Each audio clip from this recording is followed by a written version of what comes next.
Hey everybody, Sean here, back with another episode of Underground Comic Review, and today I will be doing Strips, issue 1, 2, and 4.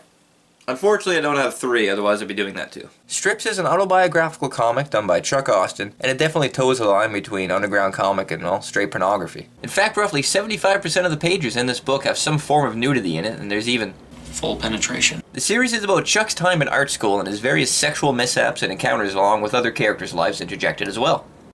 The first issue came out in 1989 and the ninth coming out in 1991, and then 7 years later 10 through 12 came out published by White Buffalo Press, whereas 1 through 9 were published by Ripoff Press.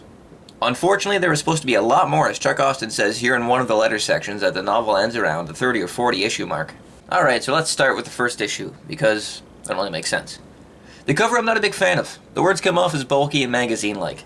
It does set up the theme for the covers, which is miniature versions of characters doing something sexual with a faceless giant. On the inside cover, there is a nice sketch of two people sharing a laugh and a naked embrace, with the exception of the man's t-shirt, which he has confusingly kept on. I can only assume due to self-consciousness, like the kids that wear t-shirts in swimming pools. There is also a nice introduction by Chuck Austen describing what it's like to write and publish personal work and all the massive emotions that come with it. It's a nice little piece, but comes off as slightly vain. It does have a good little punchline at the end though, which describes being worried about being recognized at your local comic book shop, only to ask for your book and have the clerk say, "Never heard of it." The next page gives us a taste of what's to come with our first shot of full penetration. This page also introduces us to the main character's comic, which kinda has a Sunday paper feel. It also looks suspiciously like Lynn Johnston's For Better or Worse. In it, a guy tries to impress some ladies by flexing his butt.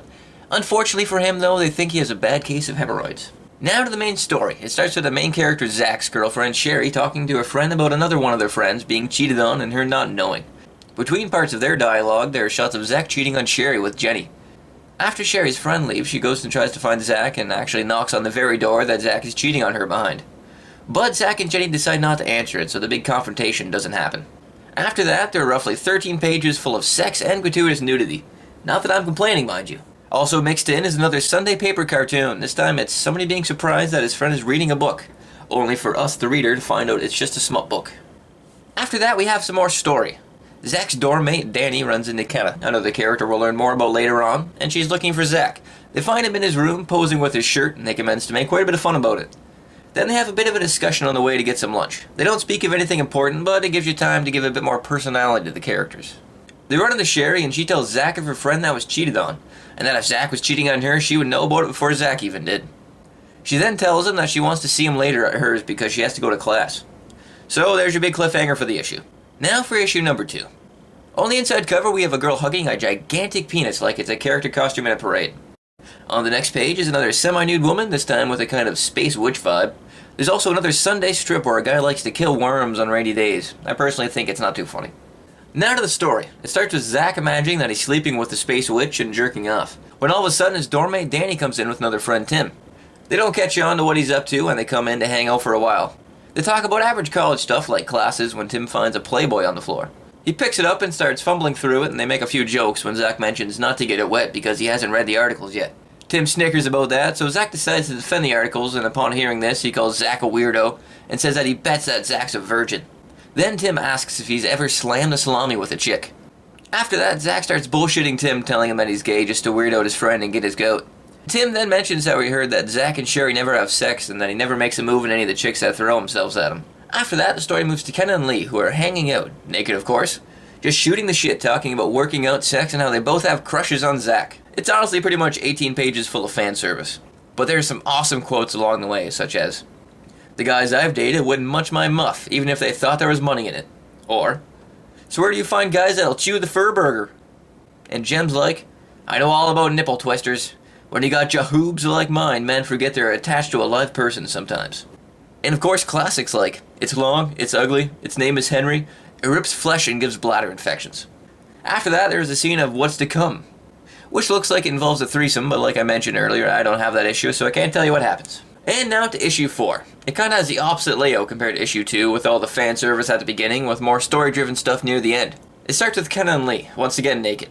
This time they're discussing boob size and the pros and cons of big versus small. This goes on for 7 pages. After that, they start discussing how Lee thinks that her big boobs scared Zach off, and that's why he didn't want to have sex with her. Kenna then mentions that she heard that lately Zach's been realizing that Sherry doesn't treat him well, and that she found out that Sherry has never tucked his weenie, which gives her quite a bit of hope for their future. The comic then shifts to Zach breaking up with Sherry over the phone. After he does that, he decides to strip down nude and have a bit of a bro talk with his roommate. All with his dick out. His friend calls him on it though and makes him put it away. Then the comic jumps back over to Ken and Lee again, and this time they're dancing while getting dressed, which lasts about 5 pages until Zach walks in and they discuss how things are going with Sherry, and Zach says that they've broken up. Lee then mentions that he should stay to get his mind off things. And that's the end of the main story as far as I've read. After that is the letters section, and let me tell you, there are some awesome letters. For instance, there's one guy who wrote in saying how excited he is to see a non-anthropomorphic adult comic. I find it funny how heated he is about the subject. He even calls a publisher spineless because they find comics easier to read when real-life shit happens to animals. But in the end, I do agree with his sentiment. There's another great one here from an overly PC fan, which reads, Strips is a very enjoyable cartoon series. Graphically exciting as well as amusing. The characters are human and familiar.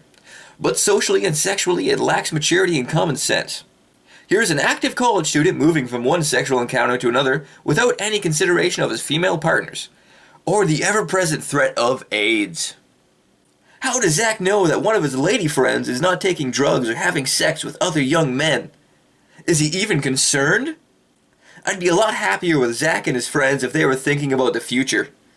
Zach could be getting AIDS from any of his contacts, or he could even be passing along genital warts or other STDs with each encounter. I'm not throwing a wet blanket on the strip or its ideas. I just think it would be better if the people involved are more socially involved and aware. How would Zach react to Sherry putting a condom on him because she hasn't taken her pill or is too close to her period? How would he react to a drug company asking him to take part in a drug testing of an anti-fertility pill for men?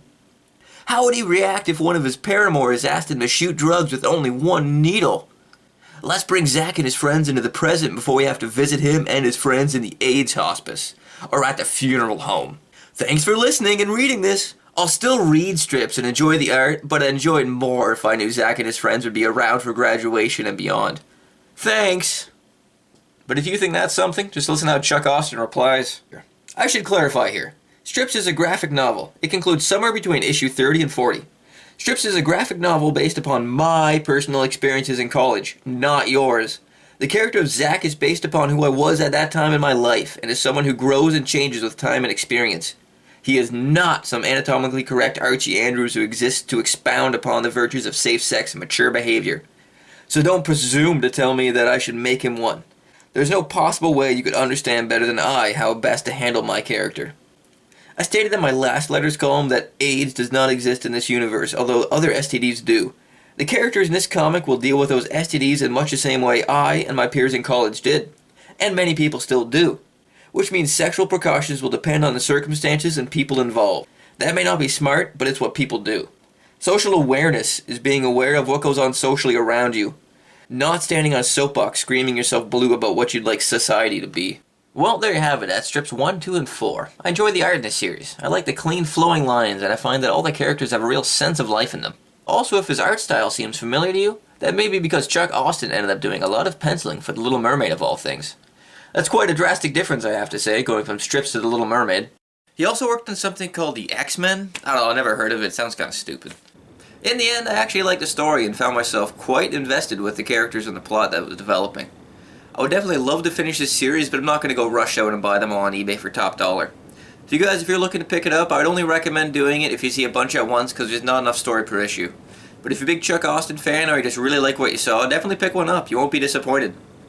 Well, that does it for another episode of Underground Comic Review. Hope you guys like what you saw. I'll put another video up if you'd like to see one. It'll be probably another episode of Underground Comic Review. Thanks again, and have a good one.